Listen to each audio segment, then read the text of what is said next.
Welcome to waves media Telugu. Etukuru గ్రామంలో survey number 74 పరిధిలోని గృహాలపై 2017 నుంచి కొనసాగుతున్న రెడ్ మార్క్ సమస్యకు ప్రభుత్వం శాశ్వత పరిష్కారం చూపడంతో గ్రామస్తులు ఎమ్మెల్యే డాక్టర్ బూల రామాంజనేయులను కలిసి సత్కరించి కృతజ్ఞతలు తెలిపారు. ఈ సందర్భంగా ఎమ్మెల్యే మాట్లాడుతూ ప్రజల సమస్యలను ప్రభుత్వం దృష్టికి తీసుకెళ్లి పరిష్కారం సాధించడం తన బాధ్యత అని పేర్కొన్నారు. ఈ నిర్ణయం ఏటుకూరు గ్రామానికి మైలురాయిగా నిలుస్తుందని అన్నారు. కార్యక్రమంలో గ్రామ పెద్దలు, స్థానిక ప్రజలు పాల్గొన్నారు.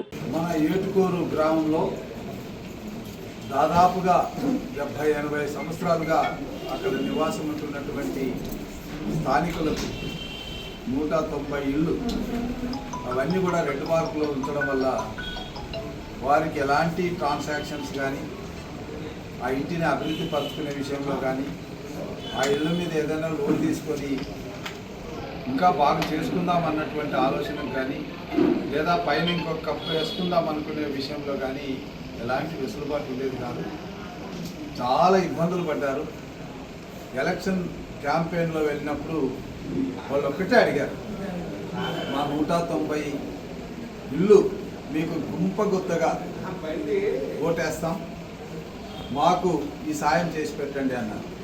నేను ఒకటే చెప్పాను, మీరు ఓటు వేయడము వేయకపోవడం మీకు సంబంధించిన ఇష్యూ, మీ సమస్య పరిష్కరించే బాధ్యత నాది అని నేను ఆ రోజున్న రికార్డ్స్ చూసి ఒక కలెక్టర్గా పనిచేశాను కాబట్టి దాన్ని ఎలా చేస్తే మనకు ఆర్డర్స్ వస్తాయన్నటువంటి ఆలోచన మీద రిపోర్ట్ అన్నీ రాయించి మరి ఎంఆర్ఓ నుంచి ఆర్డీఓ నుంచి కలెక్టర్ నుంచి పై స్థాయికి ముఖ్యమంత్రి గారి దృష్టిలో పెట్టినప్పుడు ముఖ్యమంత్రి గారి అనుమతితో ఈరోజు దానికి శాశ్వతమైనటువంటి మోక్షం వచ్చింది.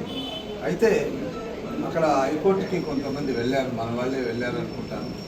సో అది మీరు హైకోర్టులో ఉత్తర్వులు అంటే రాకముందే విత్డ్రా చేసుకొని ఉంటే మనకు ఆటోమేటిక్గా ఆర్డర్స్ వస్తాయి. మళ్ళీ హైకోర్టు నుంచి రావాల్సిన అవసరం లేదు, ప్రభుత్వం ఇచ్చింది కాబట్టి చూడండి మీరు ఎలా ఆలోచన చేస్తారు.